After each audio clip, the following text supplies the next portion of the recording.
the Bliss Business Podcast, the show about empathy, connection, and consciousness in business. Today's episode is brought to you by Zero Company, your paid search, social media, and programmatic ad experts. Welcome back to the show, everyone. I'm Steven Skash here again with my co-host Tulio Siragusa, and we have a special guest who we'll introduce in a moment. So behind every successful franchise system are people, franchise owners taking entrepreneurial risks, teams delivering the brand experience, mentors developing new leaders, and executives creating conditions for everyone to succeed. And that human dimension becomes even more important in beauty and wellness, where customers return not only for a service, but also for confidence or self-expression, care, and connection. And today we are exploring beauty in scale, empowering franchise leaders. And we've got a special guest. Tulio, introduce our guest today. Yes, very excited. Our guest today is Meg Roberts. She is the CEO of Head to Toe Brands, a beauty and wellness franchise platform that includes the Lash Lounge, Frenchies Modern Nail Care, Bishop's Cuts and Color, and Delta Crown Extensions. Before leading Head to Toe Brands, Meg served as CEO and president of the Lash Lounge, growing the system from 14 to more than 140 open locations. Earlier in her career, she became the youngest president to lead Molly Maid, supporting a system of more than 250 franchisees. Meg has served on the board of the International Franchise Association, also known as the IFA, and was appointed vice chair of the IFA Foundation in 2026. She also co-founded the 30 Under 30 Mentor Program to support and develop professionals who are new to franchising.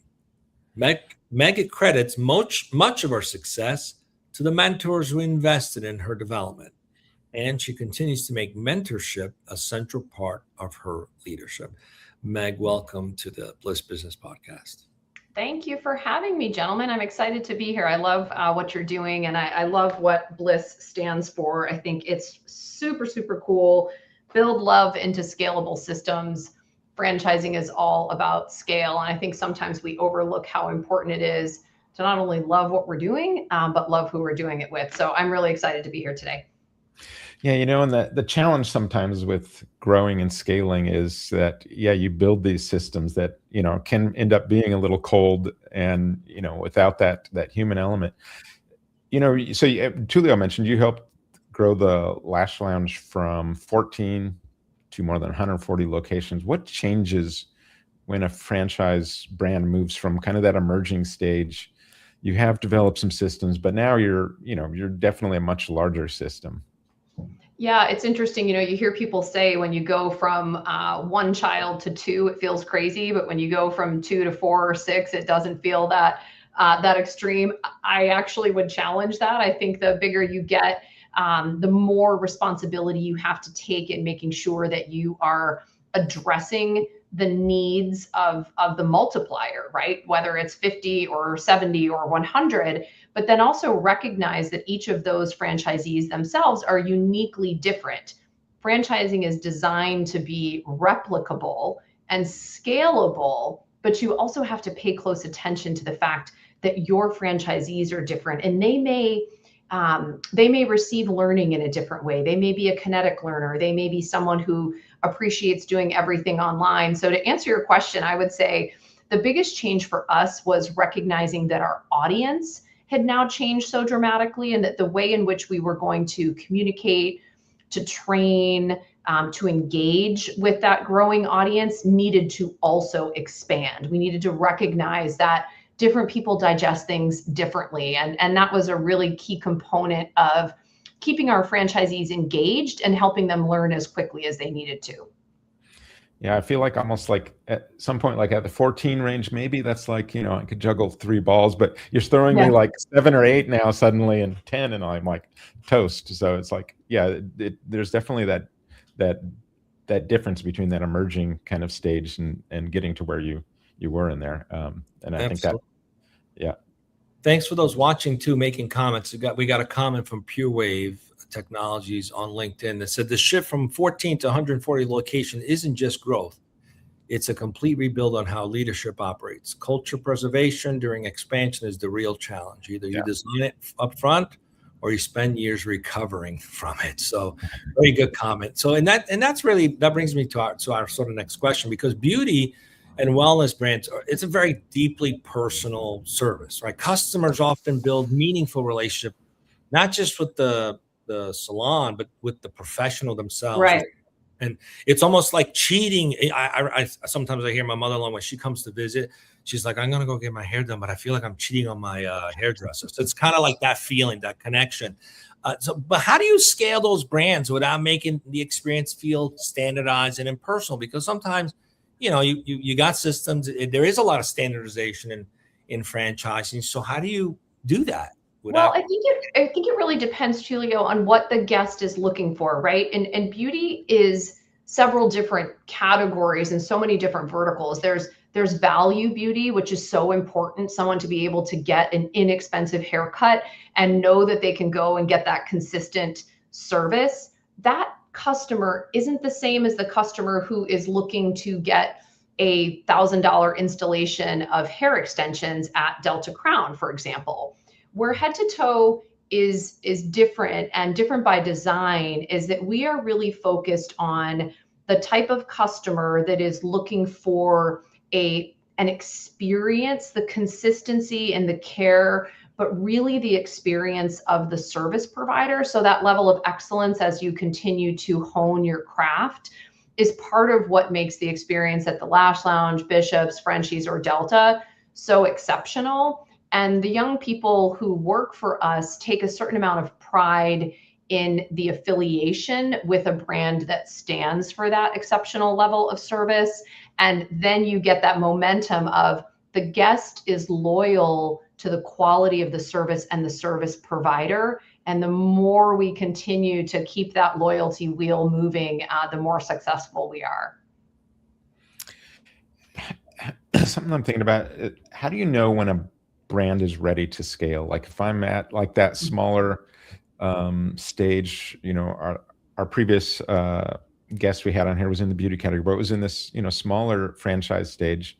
And so it's nice to get this perspective this week of, someone smaller in this category, and then someone who's dealing with not just massive number, but you're also juggling, multiple different companies. How do you know when a brand is ready to scale?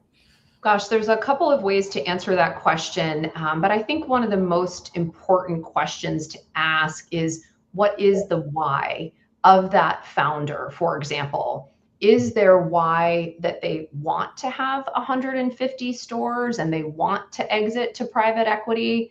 Or is their why, and I would hope it generally tends in this direction, is their why that they believe their product or service is needed, necessary, and desired in 15, 40, or 100 locations, but not necessarily that I'm trying to backfit it into that magic number of 100 or 200 or 300.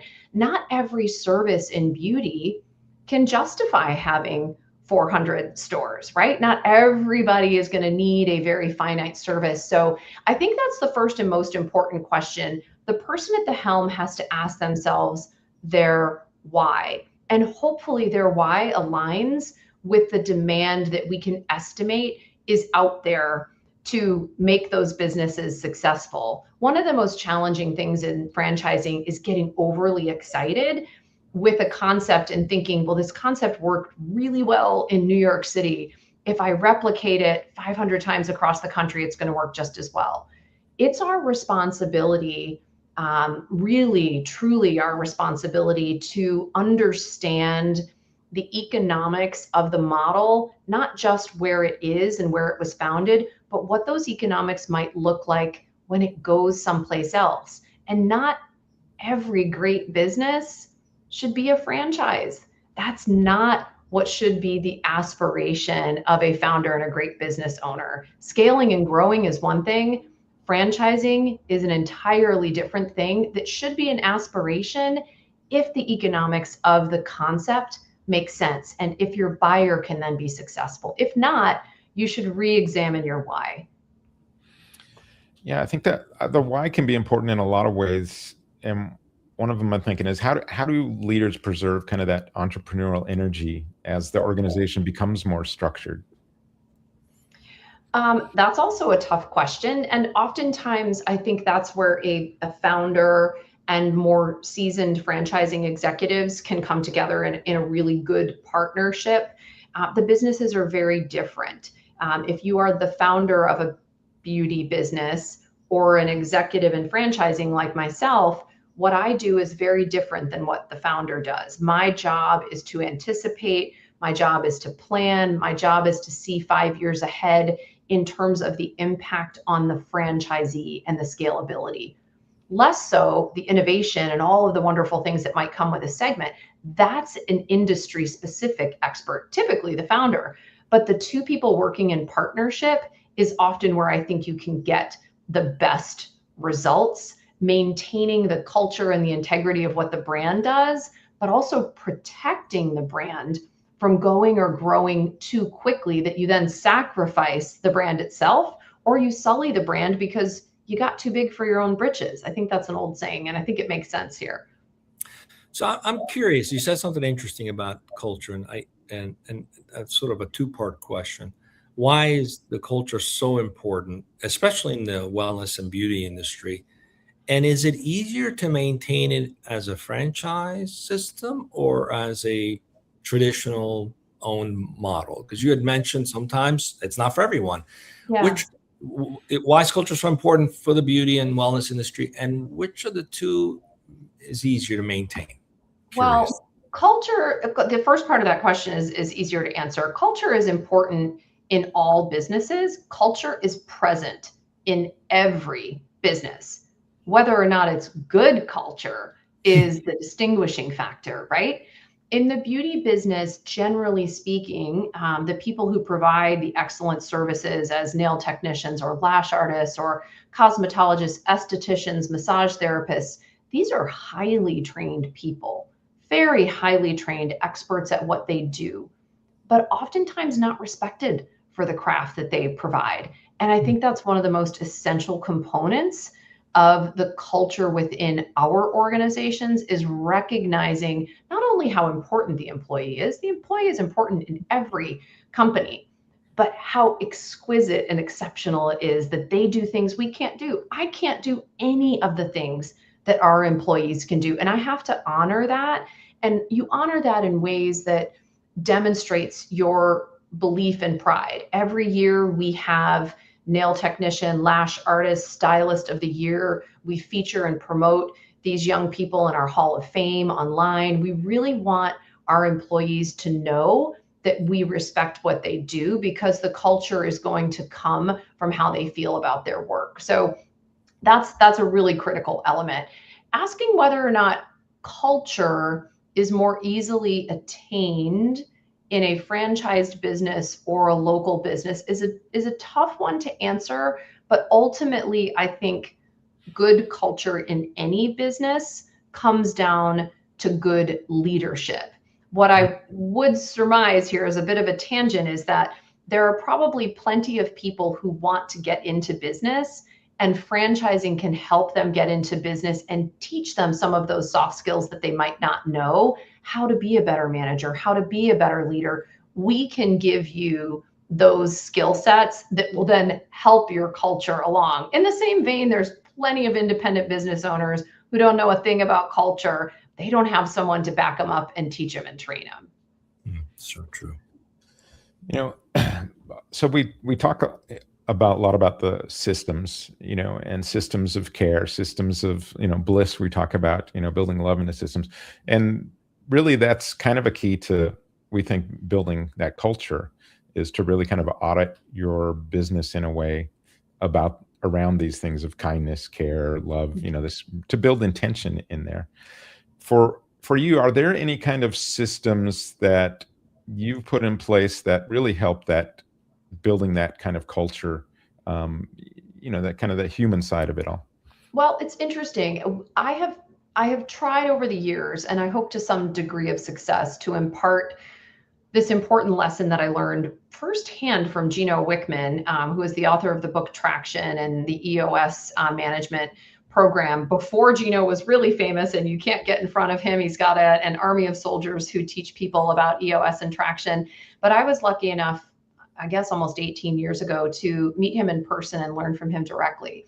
And while his book is about management styles, how to stay on track strategically, one of the pieces that I took from Gino was his basic management structure for a meeting. And he refers to it as a level 10 meeting.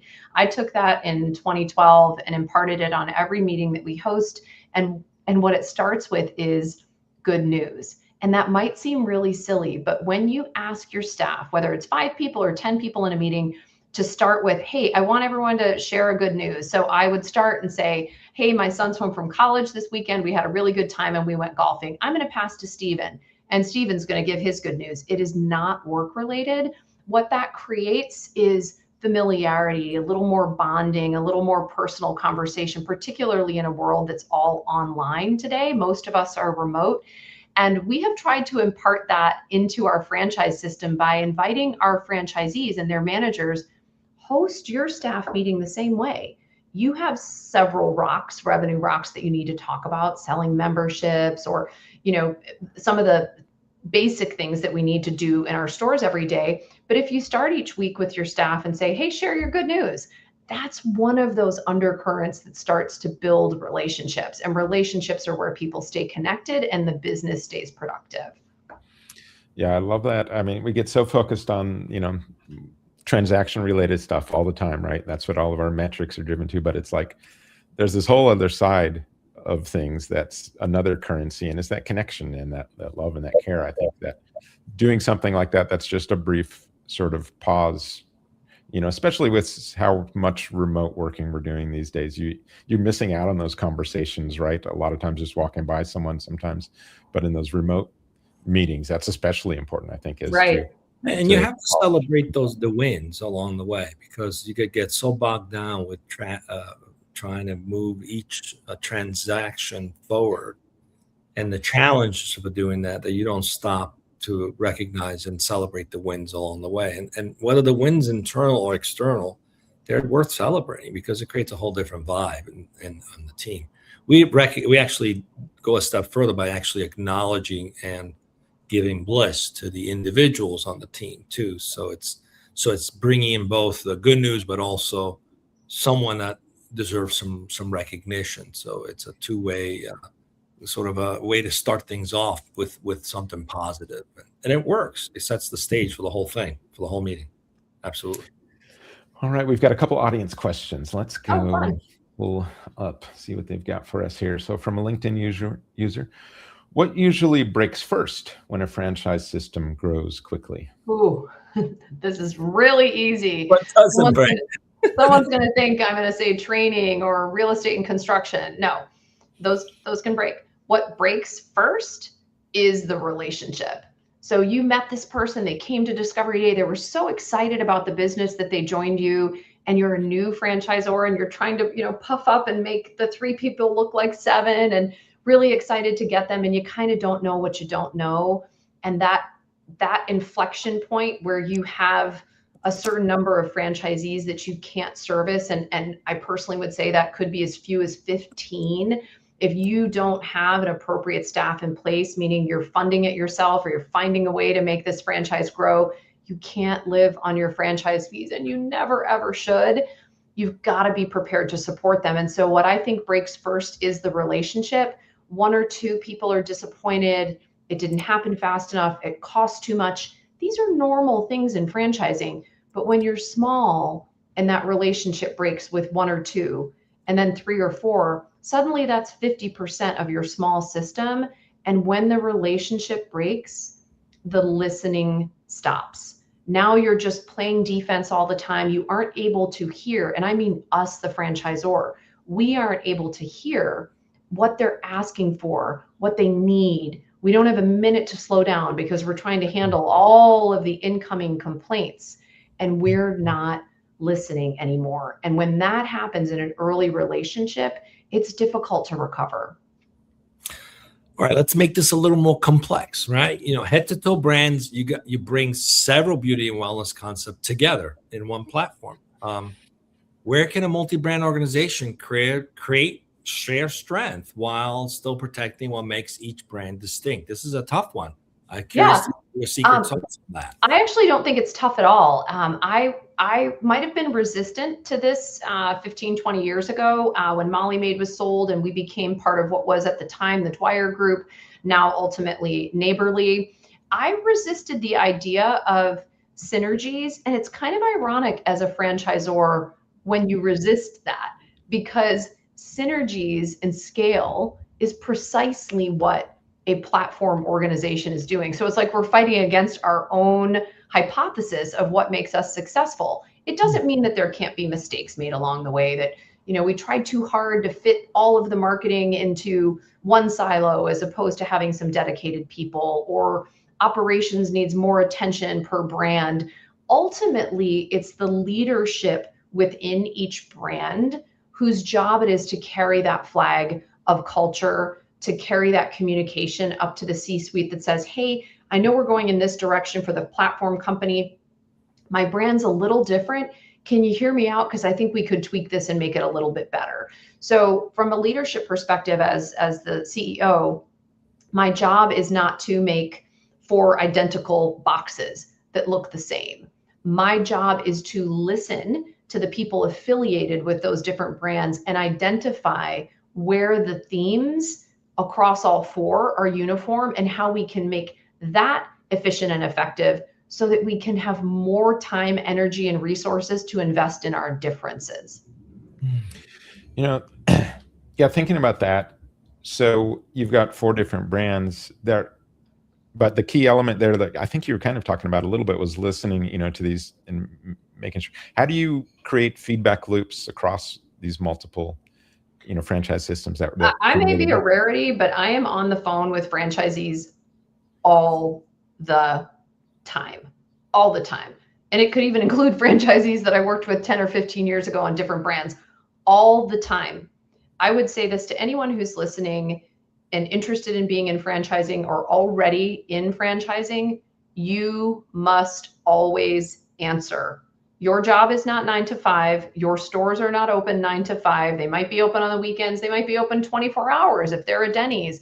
It is your job to serve your customer to the best of your ability, to be available to them whenever they need it. So that feedback loop can start with me. I'll have franchisees texting me all the time, hey, I had an idea. And it's my job to take that idea and go, that's interesting, Jane Doe. Let me talk with your brand leadership about that and share it back down, and they'll get back in touch with you. But it's also really important that you let your staff know how much you believe, in my case, how much I believe, that we are here to serve our franchisees. We don't take 2 days to respond to them. We don't tell them we can't meet with them because it's too early Eastern time and we live in California. Nope.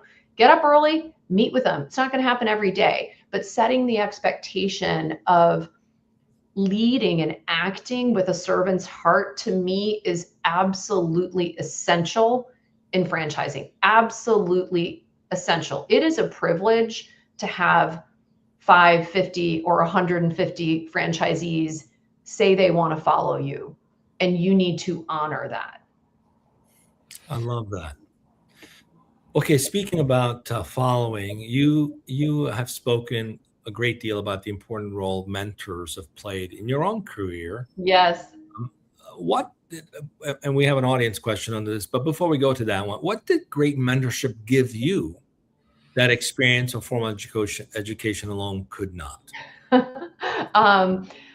Wow. You should probably ask my mentors this question, because they could tell you all the things they had to unteach or soften my hard edges. I mean, maybe the most patient mentor I've ever had is Mary Thompson, just the most recent past chairwoman of the IFA. She has had so much patience with me over the years as an employee directly to her, but now as, you know, the person I'm always calling saying, hey, I need some advice.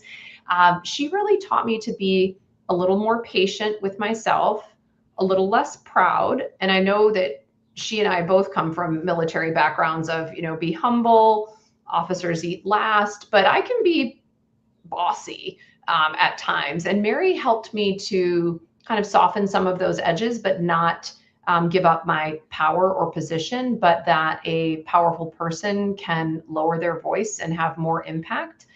than when raising their voice. So I've been super blessed to have a handful of people who saw something in me and believed in me early. And I was smart enough to know who to listen to. You surround yourself with the right kind of people, the right friends and the right mentors, and be willing to accept the feedback. Accept it, because those mentors have the courage to tell you the thing you don't want to hear. And that's what you most need to listen to. Yeah, it does take courage to say those things, and a lot of humility. So congratulations on that. Let's get the question from the audience. Actually, it's our producer. How can franchise systems build mentorship into their culture? Oh, interesting. I think franchise systems should often be looking for ways to connect the dots, so to speak. So when you're having a convention, you make sure that if you've got, even if you're just one brand, but certainly if you're 3 or 4 like us, or larger, as many platforms are today, when you have a lanyard and it says I'm from Texas, we might not have the brand in common, but I sure like to know there's other Texans here, right? Something that silly really can make a difference. And you might see next year that these 2 Texans have suddenly become fast friends and their kids are playing together. All of that weaves into the strength of the organization because you're building relationships. So those are kind of small tactical things, but I think very deliberate mentorship programs where you might match top performers with lower performers who are looking for a monthly consult with a high performer. That makes them feel really great. The high performers feel honored to be asked to be a mentor. You just have to make sure that you shape these programs in a way that doesn't take too much out of your high performers, but that they can lend them their spirit, their excitement, their exuberance to someone who needs, a little bit of a boost. I love that you use Texan as a brand new Texan. I'm learning that's how things get done here. So it's all good. That's what it's who you know in Texas. It is. So Meg, you Tulio mentioned at the top of the show, you co-founded the 30 Under 30 mentor program for people who are new to franchising. Why do you think it's important to intentionally develop this next generation of what I learned there, and I want to be clear with this, Stephen, that program probably sunset about 1.5 years ago. I'd love for another great leader to pick it up. My time became a little bit challenged with a private equity acquisition. But the intention there, why do you think the intention was? Yeah, the intention is important. For several years, I was hosting the Emerging Franchise Conference for the IFA, and it became really clear to me that while our intentions are there to train and give awareness to young and upcoming franchisees, who really makes a difference early on. And the better mentor you have, the better guide, they're going to point you to those great agencies, to the reputable FSOs. They're going to give you the good advice. And I guess said differently, I've seen emerging franchisors and young leaders choose the wrong affiliations, and then you can see the degradation of their brand, or the loss of the zest that they had for the company. And sometimes that's just choosing the wrong friends. So honestly, that's where the 30 Under 30 came from. I just identified a group, essentially saying it's nothing to do with age. It had to do with, is your franchise system fewer than 30 units? And I got a big enough Rolodex of good friends that I trust and respect, who are willing to mentor you once a month. And we did that for about 3 or 4 years, just kind of recycling on favors, my friendships with people who were willing to be affiliated and say, yeah, I'd be happy to help this young person or that person. And I can proudly say that a number of those franchises and those franchise leaders said to me personally over the years, this is the best thing that ever happened to me. Being able to be connected with Michelle Rowan or Shane Evans and some of these really influential people in the business was extraordinarily valuable. Yeah, we've had Shane on the show. And speaking of franchisors, we've probably had almost 100 franchisors on the show. And I don't think we've asked this question to any of them, but it's a good question. And you've hinted to this already, which is why it's a very appropriate question for you.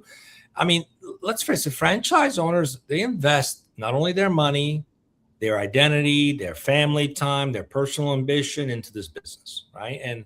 And so how should that level of commitment shape the way franchisors lead and support them? You've hinted this a little bit, but I'm curious, maybe for other franchisors? Well, I look at it this way. I mean, I think you said the word privilege, so please yeah, elaborate. yeah, it is a privilege when someone is making such a big investment in your organization, whether you're the founder or whether you're the leader. You know, in my case, I'm the leader, so I'm not personally as connected as a founder might be to the organization itself. I am super connected to the person who said, you know, I want to follow you, Meg. It is so important for me to be sure that I am giving them everything I promise. Now, you could be a franchisor and not promise a lot and not give a lot. And I'd question who joins you. We don't over promise, but we absolutely want to over deliver. We want to delight our customer, and my customer is the franchisee. That is my customer. We are partners. It is not us and them. It is absolutely we. I've managed that way for 20 years, not perfectly. I definitely have a half dozen, maybe a dozen franchisees in my 600-ish over the years who don't consider me a partner for whatever reason. But I can tell you it is not from failing to try or treating them all equally and fairly over the years. It's essential that we respect. This check being written is probably the second largest check most franchisees will ever write, short of buying their home. And that is really important to respect. I have a feeling I know how you're going to answer the next question. Which is, well, the question I like to ask everyone on this show is really, it's some form of this, is what role should love play in business?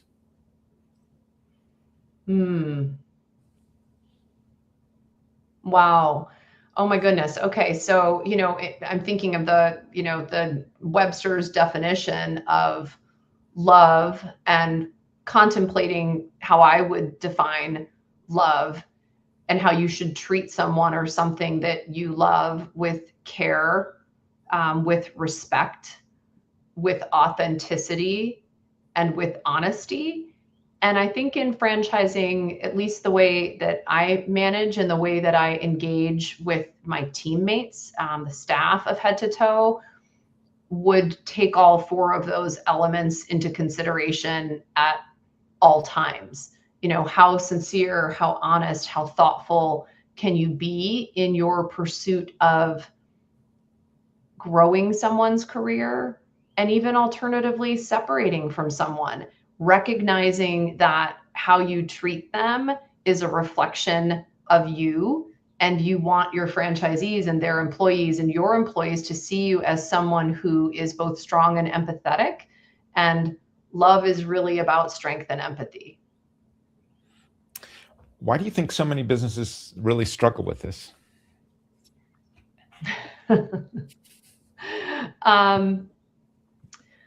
Well, you know, look, I'm not a nonprofit organization.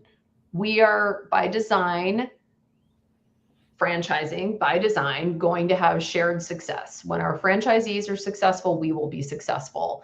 And that is part of the shield, I think, that should be used in this industry to help us remind one another against those who aren't willing to do it that way or aren't in it for those reasons, that anything I do for my franchisees should be for their benefit, and then and therefore it will benefit me. I am a devout Catholic, so I believe in serving others before all else.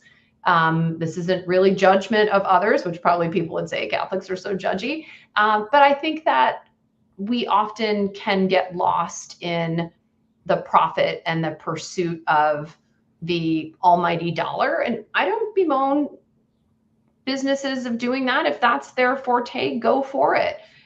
That's not my forte. My forte is to serve the people who've invested in me. That includes my shareholders in my private equity firm, who I have tremendous respect for, and who in turn I believe have respect for me and how we intend to grow this business to meet and exceed expectations. But the way in which we do that will be guided by how my moral compass moves.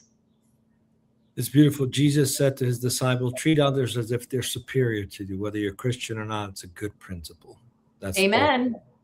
That's ultimate empathy, right? Now, you've led large systems. You've navigated acquisitions. You've worked alongside private equity.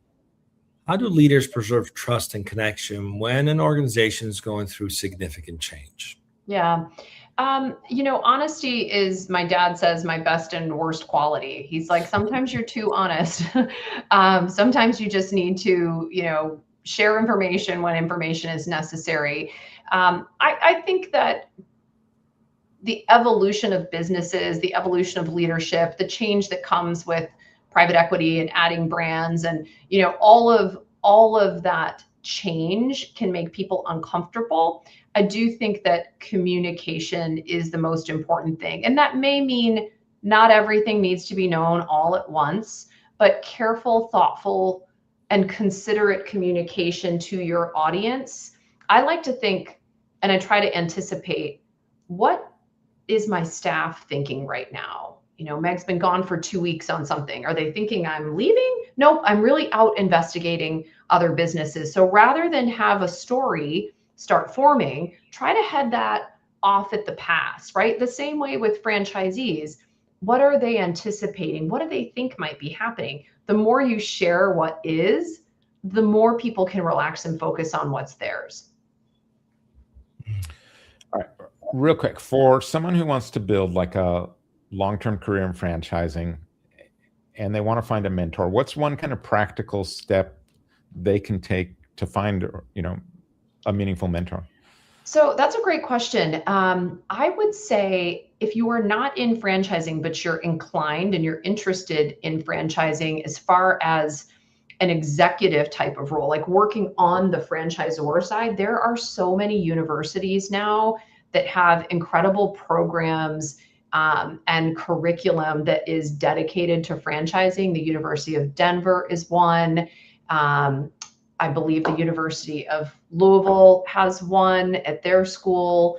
There's one at Bowdoin College in Massachusetts. There's the Titus program in South Florida. Kind of poke around on those sites, see what type of materials are out there, perhaps what type of seminars you might be able to attend, just to learn what it is to work as an executive in franchising, because that's very different than becoming a franchisee. And there's all kinds of ways to learn about becoming a franchisee. There are far fewer ways to learn the skills of franchise executive management. And it's a very different skill set, operationally, marketing, et cetera. And I'd say more often than not, it's learned on the job, which isn't bad. But I love the idea that more and more higher education institutes are teaching people how to think about operating in this industry. Yeah. When we turn this discussion into a blog, I'm going to make sure we reference some of those references. Those are good references. Yeah, absolutely. So Meg, for those who want to learn more about you, Head to Toe Brands, the portfolio of beauty and wellness concept you have, where can they find you? Well, I would say I'm the least interesting. What's more interesting is check out our website. Head to Toe Brands is pretty cool, httbrands.com. You can learn about our different brands. I'm really excited about what each of our 4 brands is doing right now in terms of innovation, both within our system and as well as the services that we provide to our customers. So that's exciting. You can always follow me on LinkedIn and see what I'm up to. I really do accept a lot of invitations. And as Martha, your production coordinator, would say, I do respond to LinkedIn messages as well. I'm not someone who deletes. I like to know who's out there and who's interested in getting to know what we're doing with our business. So you can always connect with me on LinkedIn as well. Meg, thanks for joining us today. This was awesome. And thank you for all the tips and stuff for help developing kind of the next generation. Absolutely. My pleasure. Thank you for hosting me. Yep. And thank you to our listeners. Great questions as always. And we'll see you next time on the Bliss Business Podcast.